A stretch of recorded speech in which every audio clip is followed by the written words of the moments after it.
Have you ever wondered what is fact or fiction when it comes to taxes?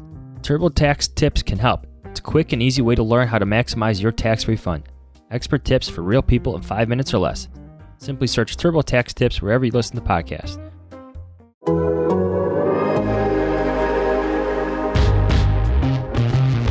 Get your popcorn ready. It's game time, baby. Ladies and gentlemen, please welcome a team that is known as Stoppers.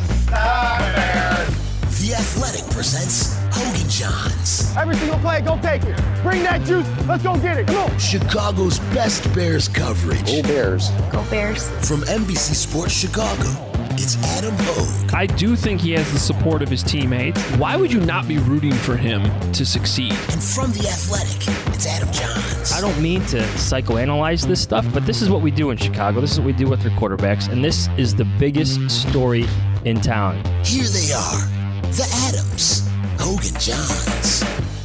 What's up? Welcome in Hoge and Jahns with you. What day is it, Jahns? Tuesday? I'm losing track. The draft will do that. Yeah. I want to say covering Justin Fields might do that too. We got another Justin Fields podcast right here. Yeah, the draft was almost 2 weeks ago already. But yet it still feels like I'm recovering. What's up with that? It's all the work you're putting into Justin Fields. That's true. I have been watching a lot. I watched that whole QB1 series that he was on. You seen any of that? The high school football show back in 2017? I have seen that. I watched some of that Kurt Warner series recently. He did that on YouTube. I feel like everybody's got a YouTube thing. I know you're watching us on YouTube, but everybody's got YouTube stuff these days. Yeah, well, that's a good point. We do too. So the YouTube channel, Hoge and Jahns YouTube channel, if you haven't checked that out yet, please go find it. Hit that subscribe button. Hit the notifications if you are watching right now. Those are right in front of you, so I appreciate that. And we got a lot of good stuff for you today as we continue this Justin Fields. Now, we will transition into some other topics. We got the schedule coming out this week, so we'll have a podcast for that. Rookie minicamp is this weekend at House Hall, so it'll be nice to be back out on the practice field. We'll actually get to see Justin Fields in person. We'll come back and recap that after the weekend. So we'll move on here a little bit, but we did want to get you Robert Mays, because Robert Mays, obviously a huge Bears fan, been on this podcast before, the host of the football show, the Athletics football show, which you should definitely be subscribed to. It's a great podcast. That's also where you get Nate Tice, who's been on this podcast in a lot lately, and we appreciate him as well. But Robert, we had to give him a forum, right, to talk about this. Not that he hasn't done that already on his podcast, but this is his opportunity to vent sometimes, and so we like having Robert Mays on to talk about the Bears here on Hoge and Jahns. And should we jump right in? Let's do it. Might as well. Here he is, Robert Mays from the Athletics Football Show. Well, it's time to bring in, I guess I'd call him the giddy Robert Mays. I mean, we're used to giving you this outlet of what is usually your fears and anger towards the therapy. Chicago Bears. I thought we called it therapy. It is. It's Bears therapy. That's exactly what it is. It feels different this time, though. It does feel a little bit different. I've gone through a cycle of emotions just because when you have something like Justin Fields where it's so promising, my fatalistic mind automatically goes to, how is this going to get screwed up? And how can we just make sure that the franchise does everything it can to bolster his success? And then you start thinking about, well, is this franchise set up to do that? And then you have doubts about that. But after I've sorted through all of it, I wrote about it last week. And that was kind of, again, therapy as in the form of work. And after I got through that, I think the ultimate conclusion is that even if this doesn't go 100% right, even if there are bumps along the road, this version of the timeline is so much better. If you can have the quarterback and the rest of the kind of outside ancillary factors are what you start to worry about, man, is that a welcome change of pace? Because never in my life has the order of operations gone that direction. It's always been, all right, everything else is right.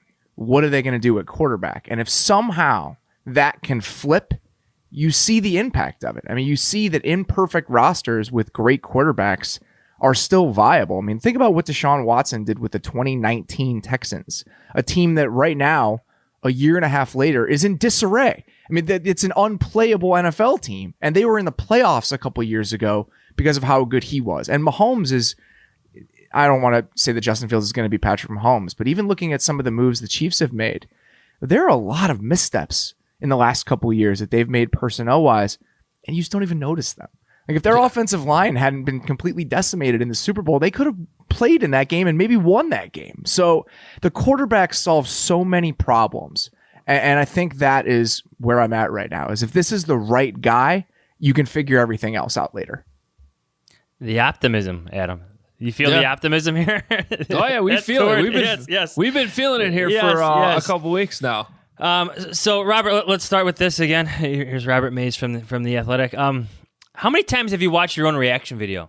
Like, have you watched so many times. Part of the reason I've watched it so many times is that it's been posted into my timeline again so many times. I mean, I think the night of, I probably didn't watch it the night of because it wasn't available. But then Ben Baldwin tweeted just the YouTube clip of it into my timeline, and then I retweeted that. And then Jerome Chang, who's now with us doing social stuff, he made just a clip of it that was hilarious because he zoomed in and put music to it and everything else. So I watched that a bunch of times. It's hard not to. I mean, that's a moment I'll never forget, no matter how this goes. And the Mitchell Trubisky thing, I wasn't live, but I remember my reaction to it. I was at the Ringer. They made me post a video. My cable wasn't working in my Chicago apartment, so I had to watch it in the community room on like the second floor. And the video I posted looked like a hostage video. Like, it was a proof of life situation. This was completely different with the tone of it. So yeah, I mean, it's hard not to get roped into watching it and to re-experiencing that, just because it was a singular moment. Like, it was maybe the defining moment, the craziest moment of the entire draft, and it happened to involve the team that I pay the most attention to and I'm emotionally invested in, making a potentially franchise-altering decision to go get a quarterback. So it was cool. I mean, I was very happy that we were live then and didn't wait till the 15th pick. I can tell you guys that right now. Yeah, and you're in Chicago. You got Nate Tice with you. It just seemed. Let's see if I have this queued up. I'm not sure if I have this set up right. This was from 2017. The Chicago Bears select Mitchell Trubisky. Oh, wow! That was live on WGN radio, and that was the shock of the moment then. And it was probably similar for you this time, but it was a little bit more. I think it was probably a little bit more obvious once the trade was made. Because I remember in 2017, the trade gets made and there's mostly confusion. Absolutely. It was like, why do they need to move up one spot? Whereas this time, as soon as we got to those Panthers-Broncos picks, right, at 8-9, you're starting to feel, from the Bears' perspective, you're going, all right, this is making sense. If we see the Bears all of a sudden jump up here, this would make sense to jump up. And then once you see the trade, you're going, oh, it's definitely for a quarterback. And I guess the only question at all is this Justin Fields or Mac Jones? And I think we all pretty much assumed it was Justin Fields. That was my process as well. And even that week going into the draft, I remember I was on the radio, I want to say in Vegas, and there was a prop that they were talking about with Justin Fields over under, or something that related to quarterbacks in that range. And I think I said verbatim, if we get past the Panthers-Broncos stretch, and it's the 10th or 11th pick, they should trade a future first-round pick 100 out of 100 times to go get Justin Fields if he's there. I mean, that's how much I believed in him as a prospect and that outlet for this team. And I think that's one of the important things. Even if it wasn't the Bears, even if it was just Team X that needed a quarterback in that range. Let's say, for example, Carson Wentz doesn't go to Indy. They're riding with some stopgap option right now, and they needed a long-term quarterback. I would have said the same thing about them, that you would move up those 10 spots to go get Justin Fields, and that would be sound process. But the fact that it was the Bears, and they had no way out of this. I mean, that was really my frustration with all of this a couple years ago, is that it seemed like there was no exit strategy from this middle ground and this treadmill that they found themselves in. And this was an exit strategy. You would pay that extra first-round pick every single time to find that off-ramp. And that seems to be exactly what they did. So let me ask you this, Robert, because, and we talked about this a little bit last week, what you're talking about is 100% correct, and yet it still sort of feels like a ton of luck was involved. Oh, absolutely. and not just on draft night. Like, we're talking about this entire offseason. The Bears exhausted themselves looking at every option. I mean, they looked at Matthew Stafford and realized they really couldn't compete in that trade market. They did their homework on Carson Wentz, decided that ultimately there were too many red flags to make an offer. They looked at Derek Carr, which was the one. Obviously, Russell Wilson was the big one where they were really like, we're all in. If you guys make the deal, we're going to do it. They decide not to. Then you have all the things that go on draft night where the board just falls their way. So is this all too good to be true? Because it seems like if any of those things go a different direction, the Bears don't have Justin Fields. And yet, in hindsight, as you look back on it now, if you could have gone back to like the end of the season, is this the best case scenario? Yes. I truly believe it's the best case scenario because I just think that it is the clearest path to quarterback viability for the long term. Russell Wilson is probably in that same category, but I just never believed that was real in the sense that is there a real chance that they're going to deal him this offseason? When you look at the timeline that the Seahawks were on, some of the moves that they'd made, some of the financial aspects of it, I just never believed that was a viable choice. All of the other moves, this is definitely the best one. I just never, ever in a million years thought they could go from 20 to getting a prospect like Justin Fields. And I understand the concerns about Justin Fields, and I understand how he plays a little methodical and he stands in the pocket and he holds on to the ball a little bit too long, things like that. I totally understand why he might have fallen compared to some of the other guys in the draft. That makes sense to me. But I still believe that when you go back and look at the body of work, what he was as a prospect, the physical talent, what he's done on huge stages, that to me, when I watched that Clemson game, I was watching it through the lens of a Jets fan, where I'm sitting there watching Justin Fields play like that and going over the options in my head at 2, being like, man, it'd be hard to not take this guy over somebody like Zach Wilson. Never in my wildest, craziest dreams did I assume he'd be there at 11, and all it would take for the Bears to go get him was an extra first-round pick. So, yeah, this is absolutely the best case scenario because it's a scenario I just never could have envisioned even being in the realm of possibility a couple months ago. You see, Adam and Robert, I would almost argue that they were due for some luck, right? Probably. Like the football gods just had to eventually show pity with all the swings that this franchise has taken, going back to Rick Meyer, Cade McNown. They've tried and tried again at getting this quarterback position right. And who knows how Justin Fields is going to play out, but the football gods, and this may sound poetic or whatever, but they had to give the Bears a break here eventually, one would imagine, they're just due. With Fields, Robert, everything you just said, there's less projection. I keep trying to compare it to the Trubisky situation. There was just so much projection about what he could be at the NFL level. You watch Justin Fields light up Clemson for 6 touchdowns, take a jarring hit over the middle like that and come back and lead his team. There's less projection. You've seen him in big games. You've seen him complete big, long touchdown passes in key moments against great competition. There's less projection. I don't know how you feel about it. That's how I feel differently. That's why I feel differently as opposed to the Trubisky experience with Justin Fields. I totally agree. And I think that the Lamar Jackson, Deshaun Watson kind of stretch of things really made me sit back and say, if guys are just good in college, if they've always been the best player, shouldn't we believe in that? Shouldn't that have some impact on the way that we look at these players? If you have a coaching staff, and that's a whole other question that we can get into, but if you have a coaching staff that's even almost on a level where they can put those guys in positions to succeed and filter in some of their college concepts and make them comfortable, shouldn't we be able to see something similar to the guy that we saw in college? And obviously there are gaps. Obviously there are going to be chasms between college production and NFL production. Tim Tebow wasn't a good NFL quarterback, even though he was very good in college for a long time. But I still think that with a guy like Fields, when you've seen him do it over 20-something games on the biggest stage possible, I'm just going to bet on that. I'm going to bet on the guy who's always been the best player. Even somebody like Zach Wilson, who in 1 year took that big leap against kind of questionable competition. I would just rather have Justin Fields. And I said that before the draft. This isn't Bears tinted hindsight. I always thought Justin Fields, to me, was the second most appealing quarterback prospect of all of these guys. And again, that's why the Bears somehow landing him is just still a little bit surreal to me. Robert hosts the Athletic Football Show, which you should be listening to get more of the full league perspective. And of course, Nate Tice does some of those podcasts with you. Nate kind of opened up my eyes a little bit.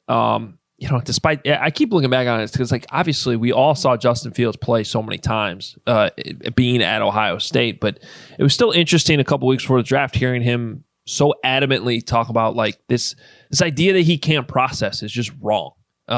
Like, are there times where he's a little bit slow? Sure. But like, he does go 1, 2, 3. He can read a full field. And yet that's kind of like the biggest knock on him. I was watching, Kurt Warner did a 2-part breakdown on Justin Fields. I was watching on YouTube yesterday. And like, one of the things that really stood out to me watching this, so he does like one video, which is a lot of the good things. And then he follows up with a second video, which is some of the bad things.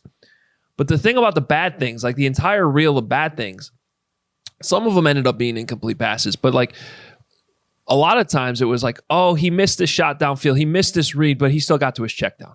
Like, here's a check down for 24 yards. Like, that's on the bad reel. Here's a check down for 24 yards. Or you might remember in the Clemson game, he could have had even another touchdown. He missed that deep shot down the far sideline, but that was also on the bad reel because he, obviously airmailed the throw, but he still went 1, 2, 3 on that throw.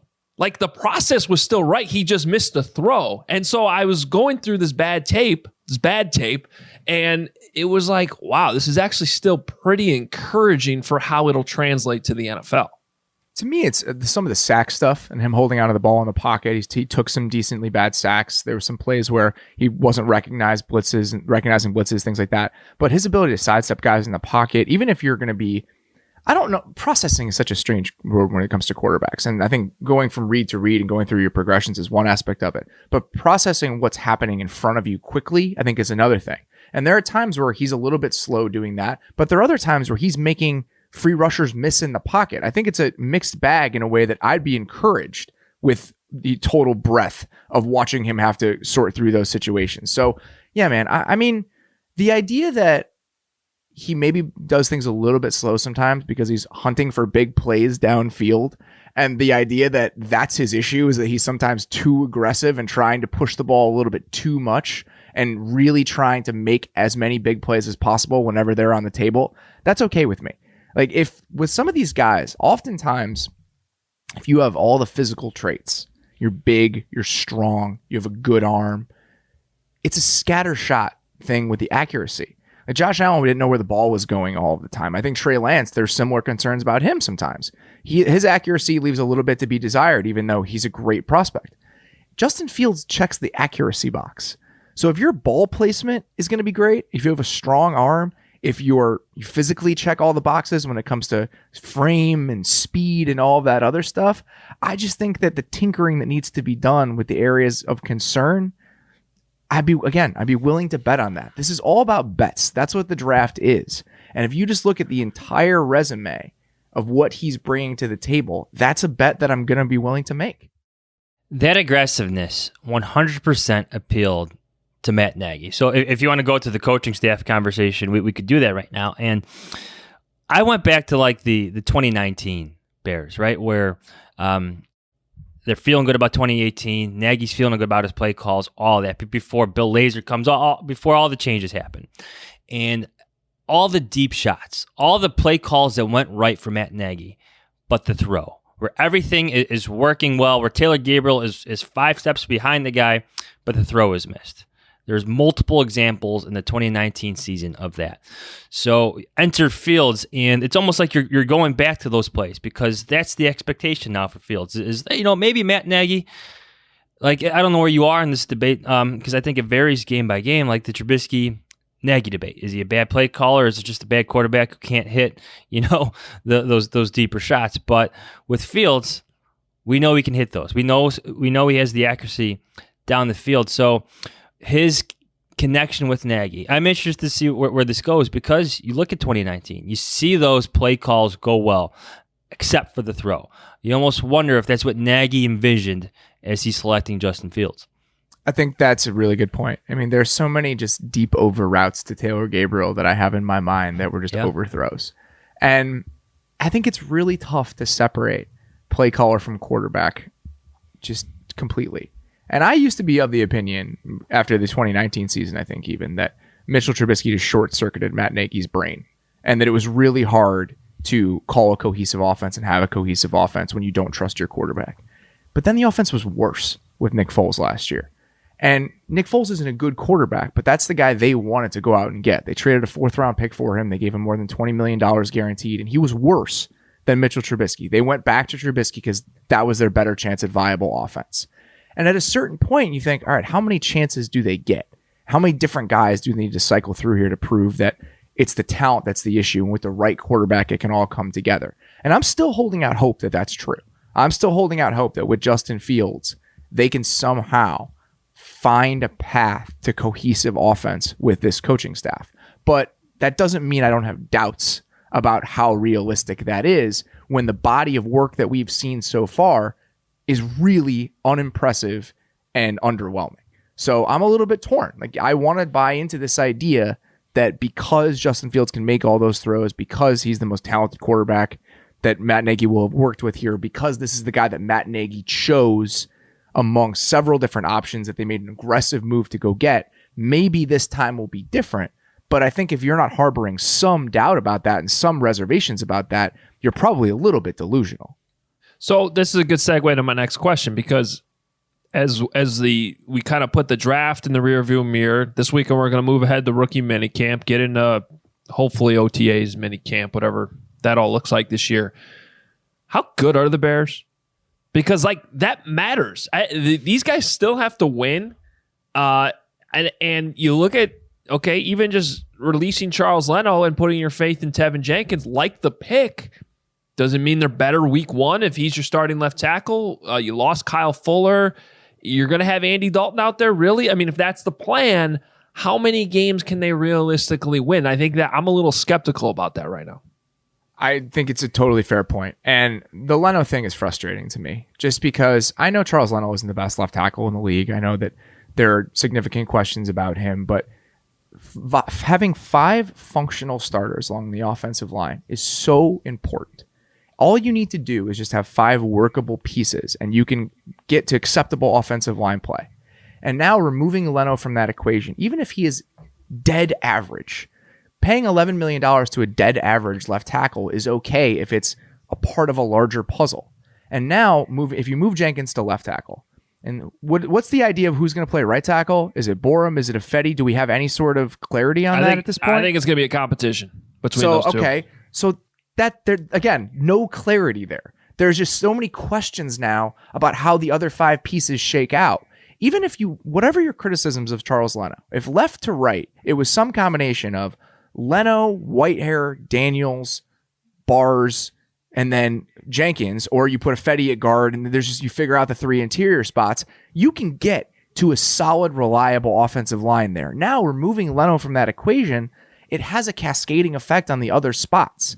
And that's why I'm just a little bit concerned, because if I were thinking about where I was going to save money right now, if I were the Bears, the offensive line in front of my aggressive, holds onto the ball a little bit, rookie quarterback that is now the future of my franchise, that is not the first place I would have looked to cut costs. I would have done the exact opposite and done everything I could to set up a wall in front of that guy and give him every chance to succeed as a rookie. So I have questions about the offensive personnel, and that extends to the receiving corps too. This is not a good or deep group. Darnell Mooney is really exciting, and I'm looking forward to what he can do in year 2. But outside of Darnell Mooney and Allen Robinson, we got dice rolls here. Marquise Goodwin, Damiere Byrd, dice rolls that are worth it. And when you're a team that's strapped for cash, I think the types of players I would bet on, explosion, a little bit down, you have a down the field presence, all of that kind of stuff, but there are still significant questions there. My hope is that the defense can be really good. And obviously last year, they were heading in the wrong direction. If you look at some of the second half numbers, and I want to say weighted DVOA, they were in the back half of the league. It was going the wrong way.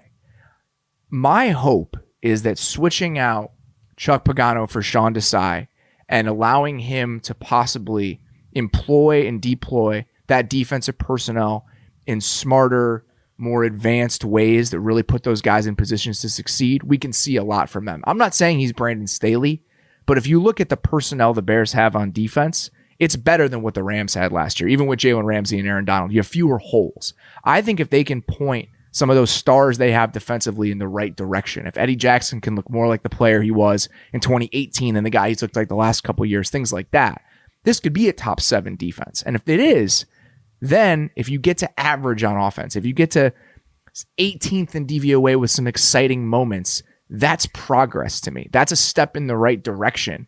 And that's kind of what I'm hoping for if you look at all the ingredients and how they might shake out.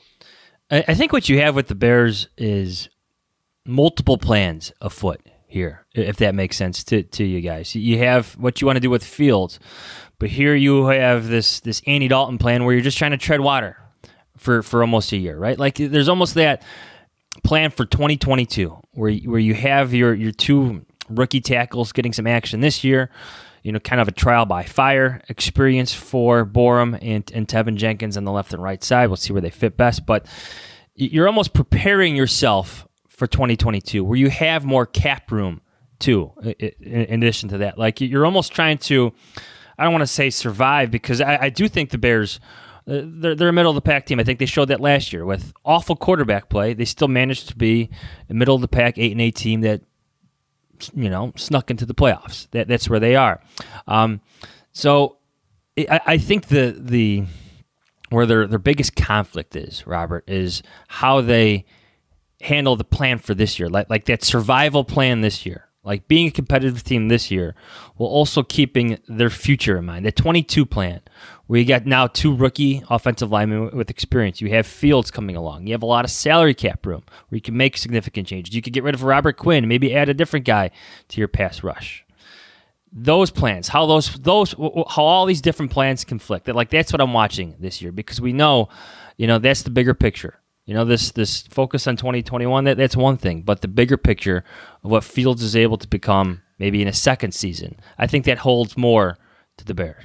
I think that makes total sense. And that's I wrote that a little bit on Friday, in that now if you get to 2022 and you get more salary cap space and you can move on from some of these guys, you can reshape your team. And not only does this kind of press the reset button for Ryan Pace and Matt Nagy potentially with their leeway with the franchise, it also presses the reset button in a financial way. I mean, Justin Fields is going to make what next year? $5 million, something like that.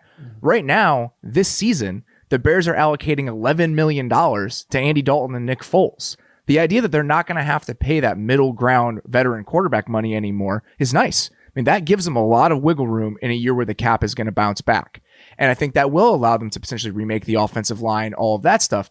I just would have done everything I could to make sure Justin Fields survives this season without any scar tissue from the process, without having to worry about his protection. That's what I would want. Can he escape this unscathed? And it's potentially, even if it's Jenkins and Borum or Jenkins and Ifedi and whoever are the tackles, maybe he still does. I think the best possible outcome here is something like what we saw with Justin Herbert last year, where he had one of the worst offensive lines in the NFL, but they were still functional enough and he still managed to get by unscathed. And now they had an offseason. They rebuilt the offensive line. They knew they had their guy, and let's get going. I don't think the Bears are a Super Bowl contender now. So if Justin Fields can get through this season and the development and the experience is a positive, if it's in the black here and that's where we end up, then I think everything is fine and that you're right. I just worry that by shifting some of the pieces along the offensive line, the first part of that equation and him getting through this in a positive way and taking a step forward rather than starting to see ghosts and taking a lot of hits and all of that stuff, that's my only real concern. So you think they're gonna like? Sorry, Adam. Like, you think they're gonna play him right away? I think they're going Andy Dalton for an undetermined amount of time. Well, and I was gonna say they could at least test out this offensive line situation with Dalton, which is a little bit less risky. If Dalton goes down because it's shaky. That's the survival aspect to this season, especially in the early going. It's always a push and pull of what's the best solution and what's the best formula. Is the experience you're going to get worth it even if it's in imperfect conditions? Would you rather not throw him out there if the conditions are questionable? Things like that. I land typically on the experience thing. I still think it's worth getting the reps and seeing what you have in the guy and getting that ball rolling for the most part. I just think that the Mahomes situation is rare. And I think that the Bears are not in that situation. And when the Mahomes was in Kansas City his rookie year, in 2017, they finished 4th in offensive DVOA with Alex Smith. They were one of the best offenses in the NFL. And Andy Reid wasn't on borrowed time there.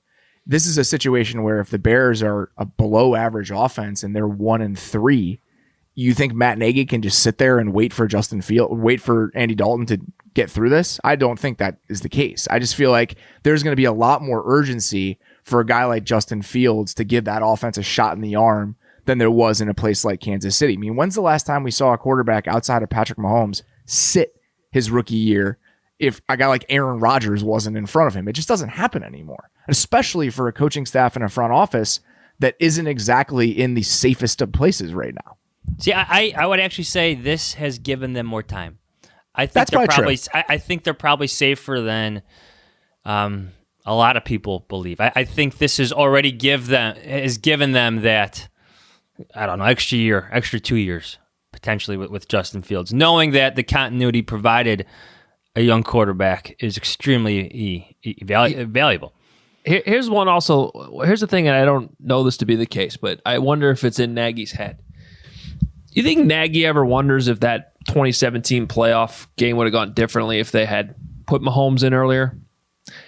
Granted, they couldn't because Alex Smith was the best deep ball passer, tied with Drew Brees and Russell Wilson that year. But it's a great point you brought up, Robert, because there are differences. The blueprint's great. 2017, great blueprint in Kansas City. Just the differences are obvious. I mean, it's unrealistic to think Andy Dalton's going to give you what Alex Smith gave you that season. And I'd make the case Justin Fields is more ready, more polished as a rookie to play than Patrick Mahomes was coming out of Texas Tech. I'm not saying he's going to be Patrick Mahomes or is as good as Patrick Mahomes. I'm just talking about the rawness of coming out of college. This is a kid who's playing against Clemson and Alabama a couple months ago and at a very high level. So I just think there's differences. And I also wonder, I don't know, had they thrown Mahomes out there in the middle of the year, he's so great, would they have actually gone farther in the playoffs that year? I think it's a reasonable question. I also think, Adam, you mentioned the free agent class next year and the money and everything else. Don't you think the guys might be more inclined to come play in Chicago if they saw Justin Fields play really well last year and there's a tinge of excitement about what this team looks like? And even a guy like Allen Robinson. If Justin Fields comes in and plays great, and I think there are two considerations. One, what it looks like to the outside. I think the Chargers' success in free agency was at least partially driven by what Justin Herbert looked like last year. If you talk to guys that hit the market, the number one factor is money, pretty much every single time on a second contract. But after that, quarterback play and quarterback stability is a big part of it. If Justin Fields can show flashes and make this an attractive place to be for pass catchers, for offensive linemen, whatever, I think that's worth it. I also think there's a locker room to worry about. This is an aging roster. These guys are on the back end, most of them, the most important players on this team for the most part. You think they're going to like sitting there watching Andy Dalton struggle or Andy Dalton just be average if every single day in practice Justin Fields looks better than Andy Dalton and is clearly more talented? I think there are just so many different things to consider here. And when you bring all of those considerations together, I think it's going to take a lot of fortitude for Matt Nagy to sit there and trot Andy Dalton out there every single week. I agree. Well, he's not afraid to do, crazy things if we know Matt Nagy a little bit. Well, look, if that's their plan, respect. I appreciate that. I do want to be clear. Yes, I do think Justin Fields is going to play this year. I don't think he's going to be out there week 1. Maybe week 5. Speaking of the schedule that comes out on Wednesday, we got to find that bye week, guys. We know how teams like that. I think the Herbert situation is a bit unique because they tried to sit him behind Tyrod Taylor. Then you had that freak. What was it? Punctured lung or something like that? But one half of Tyrod Taylor out there would have changed it. Yeah, anyway. I know. I don't that buy was that. their plan. That was their plan. And I do think, most teams do say that. We want to sit the quarterback, but then they change their mind once the season starts, and that's probably what's going to happen. I think that it sounds great until you start watching it. And it sounds great until you start watching Justin Fields drop 60-yard dimes in practice every single day. In theory, I totally understand why you'd want to do it this way, but it's really, really hard to stick by it. There is a reason outside of top 5 offenses with the Packers and the Chiefs recently, that we do not see rookie quarterbacks drafted in the first round sit for very long. And maybe the 49ers are a different example this year if they keep Garoppolo, because we've seen them be really good as currently constructed with Kyle Shanahan. We have not seen the Bears be very good offensively with this coaching staff and this personnel when they've cycled through the quarterbacks that they've cycled through. I just think it's going to be really, really difficult to kind of hold the line here for Matt Nagy and the coaching staff. Yeah, I charted recently all the the starting points for these quarterbacks, at least the ones in the first round, the ones that have been taken in the first round over the past 5 years. And to me, it was unique to see like which quarterbacks they eventually replace. Some of it was in game, your Tom Savages of the world, your Case Keenums, one half. Tyrod. Yeah. The Tyrod Taylors. And I don't think the Chargers intentionally punctured his lung with a needle here, but eventually these guys just weren't good enough. Ryan Fitzpatrick and Tua, although that's a unique case because I think Fitzpatrick later said that he thought that the Dolphins always wanted to get him in or Tua in after the bye week. Well, Fitzpatrick was better. That's the funniest part about that. Yeah, that's what one. I mean. Yeah. So there's just what I'm hitting on here is there's so many things involved in this. It's the benching of Eli Manning. It's the benching of Joe Flacco. Eventually, what time is right for these guys to come in? If I had to put a projection on it, especially with the extra game this year, 17 games, I would say week 6. Sitting here on May 11th at 9:10 a.m. here in Chicago before rookie camp, mini camp even begins. I would say week 6 or week 7 is when you see Justin Fields. You still have 10 games left in the year. I do think he's going to play this year, but the patience will be tested, like you said, because Andy Dalton has his limits. I think he's better than some of these guys that have started before, guys who have started in place of these rookies or guys who wanted to be or placeholders. There's your dog, Robert. These placeholders. He's probably a better placeholder than some of these other teams have, but eventually that patience is going to wear off and Justin Fields is going to take the field. I agree. And I think that the most important thing here, the one thing they can't lose sight of, is how do we get Justin Fields to be the best quarterback possible? Yeah. Who cares about 2021? Who cares if you go 6-10 in 2021, as long as you serve his future and I guess the future of the franchise too. I think that going 6-10 and having him start 8 games and having him look really good during those 8 games, that is a set of circumstances that I'm totally fine with. The record and how it ends up doesn't really matter to me. I just want him to get some experience, him to look good, and him to set up the franchise well for the future, both in terms of his development and the types of players they can attract. If that, outside of that, the record just doesn't matter to me this year. It is kind of sad how excited I am to actually go to Hallis Hall Friday and watch Justin Fields throw a football to basically nobody in 7-on-7s because there's not even going to be a full team out there. But hey, it's there's some optimism here, and it helps everybody involved because it was pretty dark there for most of this offseason before this one move flipped it around. Robert, any final thoughts here on the Bears or how you think this will all play out? We appreciate your time today. I think that you're right on it. I mean, it's just a different environment. It's just a different climate. The mood is different. It's just so different than anything that they've done. I mean, even if Justin Fields doesn't work out, even if Justin Fields, the processing issues or whatever you want to call them, or his methodical play and him holding onto the ball and everything else ends up becoming a fatal flaw, I'm not going to say a word about it. I'm not going to be like, oh, the Bears screwed this up again and da-da-da-da-da. This is worth doing. Even if the process here is so correct and is so spot on that the results matter less. This is just the exact type. I mean, I'm going to live and die with the results, but in the sense of how we're going to judge them, this was the right thing to do. This was the exact thing they needed to do. And it's just not a path that I ever imagined they could take. And I think that that's the exciting part about this, is that with Andy Dalton, what was this year? What are you even trying to accomplish? What are the goals?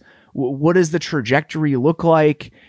I just didn't know any of that. It just felt like they were in such a holding pattern with nowhere to go. And now I'm interested in every single moment, every single throw, every single report that you guys are going to have. It's just the interest and the excitement and the optimism and the looking toward the future and just seeing what's on the horizon, all of those things are fun again. No matter how it turns out, this team now matters to me and matters to this city and matters to the people who love it in a way it just couldn't have if they had continued on the path that they were on. And that's exciting to me. I'm sure it's exciting to you guys. It's just new life that has been breathed into this franchise. Even if the potential goes unrealized, this version of what this team is just inherently more interesting and more exciting than it ever could have been otherwise. And you feel it in the streets. You Yes. feel it in the conversations you have in the bars if you've been able to I was going to say, you hanging out in the streets? What Yeah, what like, have you when been you're doing? just talking to people at T-ball games and Pee Wee games, like Okay. people are asking you. I like, didn't know T-ball games counted as the streets. well, you I gotta guess get- I've been in the streets too then. Well, you gotta walk down the street to get to the T-ball park, don't you? Like the field. Like it's just everybody's excited. I don't think anybody, like, with all due respect to Andy Dalton, I don't think anybody was looking forward to a full season of Andy Dalton. And now there's a different juice. There's a different excitement, like you said, Robert. And there were a segment of Bears fans, like speaking as a Chicagoan now, that were ready to turn this off. They were done probably for the 2021 season. This changes this. This changes the season. This changes the next few years for their fandom. Like the selection of Justin Fields did that. We were, after we finished recording on that Thursday night, we did it at the Residence Inn on Dearborn. And obviously the city is not totally opened up, but there's still some restaurants and bars open around there. And the Parlor Pizza in the River North was still open. They were just finishing serving food, and we went over there to eat because we hadn't all day. And we were sitting there at the bar ordering our pizza and looking at the TVs and talking, and there were some other people in there, and just seeing it down on the crawl and just seeing the cry-on of Justin Fields to the Bears while sitting in a Chicago bar with some other people in there. It's just a feeling that I wasn't expecting. I wasn't expecting it that night. I wasn't expecting to feel it in 2021. It's just this idea that maybe there's something better around the corner. It's been a decently long while since I've felt that way at the quarterback position in Chicago. It was always, well, maybe if he gets a little bit better, the defense will still be great, and they can have some version of this team that is title worthy, that is a championship caliber team. But even that window is small. That's a really hard needle to thread when you're banking on defense in 2021 and all that other stuff. If you have a quarterback, you can be viable every single year. If you get lucky in one or two other ways, you can get to the biggest stage. And that is just never a version of the Chicago Bears that have existed in my 33 years on this earth. And I am very excited about the potential of that being just the way we operate here. And I know that's a long way off, and I know there are a lot of questions, and drafting a guy in the top 11 is not a guarantee that he will become that sort of player. We've seen so many guys fail to reach that. But even the specter of that, even the possibility of that, there's just no denying how fun that is. At Robert Mays on Twitter, you definitely should be listening to the football show. It's a great companion to this podcast to get the rest of the league and the thoughts on everything going on. I love that show. And if you're watching on YouTube, you can see Robert's outstanding Nordiques hat as well. My new office, too. Got a nice setup here. Is it What's a the 9 Inch helmet? Nails poster behind you? Yeah, I think 9 Inch Nails, right? It's my Nine Inch Nails poster. That's And what's the other helmet? I see the Bears helmet, but Barrington football, baby. I was gonna say I knew what that was. Yeah. I should know that as I sit here in a high school football sweatshirt. I feel like having the high school football helmet is okay. I'm totally fine with it. Oh, I'm cool with it. Yeah. It's, you gotta, it's a nice little thing. The fact that they gave us real ones when we left was very nice. So Oh, I still I've have kept mine. that for a while. I still have mine. It's a prized possession. Yeah, we're this week we're doing a mailbag on the show, and then we have some really fun stuff planned for the middle of May through the middle of July. I don't want to talk about it yet because I don't want to jinx it yet, but Okay. we'll be announcing it soon, and I think that people will really enjoy it. So if you guys have not checked out the football show, please come do it because it's going to be a fun couple months. May is daunting because there's nothing happening. At least you guys have rookie minicamps and stuff to talk about. For me, it's just there's not as much stuff. So that blank spot in the calendar is a little scary, but it's also very fun because you can do anything you want with it. And that's kind of the mode that we're in right now. Yep, you can get creative. So, and we know you will. Robert, thanks so much. We appreciate the time. Well said with a lot of your stuff today, and I feel like a lot of Bears fans feel the same optimism you're feeling right now. So, thanks so much. Tepid optimism. That's what I'm going with. And that, you know what? It's an improvement on where we were. Thanks, guys. I appreciate it. Thanks, all right, Robert. There he is. Robert Mays from the Athletic Football Show. Really good stuff. Stressed, tired, just don't feel like cooking? Food that's fast doesn't have to be fast food. Freshly offers quality meals without the hard work of prepping, cooking, and cleaning. Freshly offers chef-made, nutrient-packed, delicious meals delivered fresh to your door. No cooking required. Ordering is easy. Visit Freshly.com and choose from over 30 delicious, satisfying, better-for-you meals like steak peppercorn, sausage baked penne, or their chicken pesto bowl. And now our listeners can try Freshly for just $16.16 per meal. Stop searching the internet for healthy food near me every night and start living freshly. Your meals are always delivered fresh, never frozen, and are ready to heat and enjoy in just 3 minutes. And right now, Freshly is offering our listeners $40 off your first 2 orders when you go to Freshly.com/Adam. Stop stressing about dinner. Go to Freshly.com/Adam for $40 off your first 2 orders. That's Freshly.com/Adam to get $40 off your first 2 orders. Breaking news. This important PSA is brought to you by Manscaped.com. This is your public service announcement and the news that you've been waiting for. The Manscaped engineering team has confirmed that they have successfully created the Lawnmower 4.0 trimmer, which is now available for purchase in the USA and Canada. This new trimmer was just released only moments ago, and we are one of the first to get our hands on it and share the news. Join over 2 million men worldwide who trust Manscaped with this exclusive offer for you. 20% off and free worldwide shipping with the code ADAM21 at manscaped.com. What makes this trimmer different than all the other trimmers? A new multi-function on-off switch can engage a travel lock created for people who like to travel. The Lawnmower 4.0 gives you the ability to turn the 4000K LED spotlight on and off when needed for a more precise shave. The new trimmer even allows you to customize your trim all over through additional guard lengths with sizes 1 through 4. And looks-wise, it's sleek with a 2-tone matte and gloss finish. Even features a hot foil stamped back chrome Manscaped logo. Show that mower off loud and proud. Yo, if you're still trimming your face with your ball trimmer, it's time to make some changes. Get 20% off and free shipping with the code ADAM21 at manscaped.com. That's 20% off with free shipping at manscaped.com and use the code ADAM21. Unlock your confidence and always use the right tools for the job with Manscaped.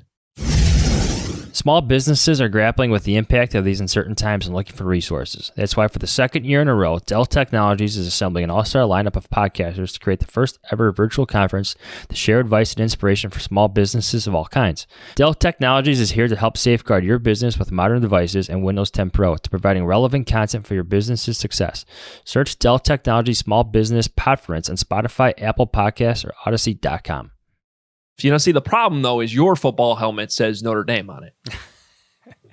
I got all the stickers on it for big plays I made. Hey, what you should have said is at least I have one. That's what you should have said. That would have been the good comeback. It's true.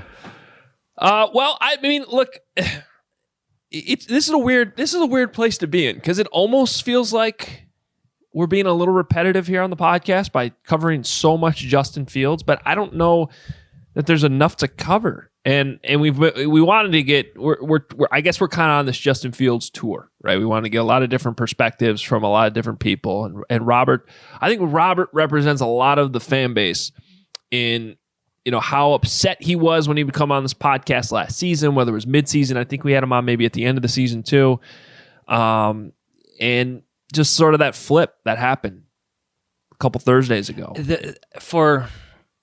At least the vibe I always got from Robert and other Bears fans in Chicago, like they were so close. You just felt like they were so close in 2018, and then there was this hard, like smack you in the face, fall back to reality, right? Like, oh no, like the same story that we know so well is unfolding.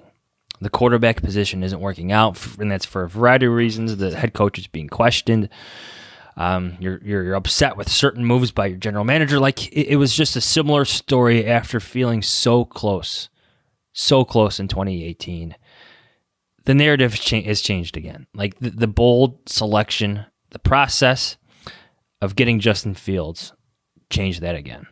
I think I should tease. I got a story coming up on Wednesday in The Athletic. Kind of a big one. Check it out about this. About what? The flip? No, yeah. About the selection of Fields. Okay. Today's Tuesday, so if you're listening, and you're listening on Wednesday, check out theathletic.com.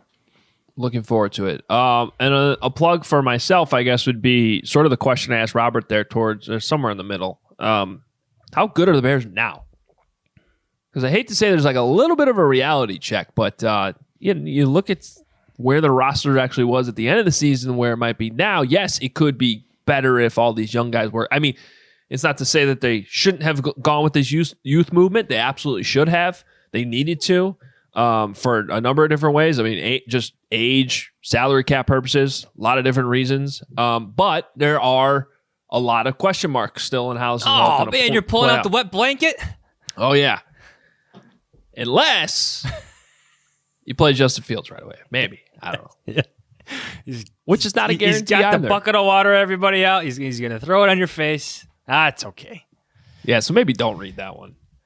No, you should go check it out. NBCSportsChicago.com. Working on it today, so I don't know if it'll be out. Depending on when you listen to this, it might be out or not. But anyway, a lot of good coverage still coming this week. The schedule comes out Wednesday night. We will have a podcast late Wednesday night, so it should be if you're up late, you might still be able to get it, or it'll be available for you Thursday morning in reaction to the schedule. And we already know the opponents, but it's still fun to find out when they're playing which teams, and you may be playing your Vegas trips and things like that. Oh no, for me, Adam, this is when everybody stops texting me. Yeah. Like the text message I get in the week or two leading up to the schedule release is intense. Do you know when they're playing the Packers? Do you know when the Vegas trip is? Are you going to Vegas? Is your wife going to Vegas?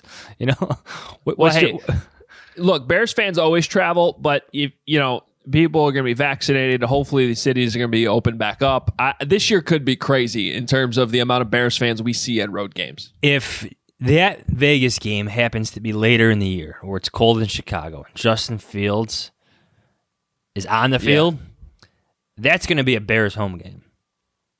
Not even close. Like I would put my prediction for attendance would be 75% Bears fans in that stadium. Wow.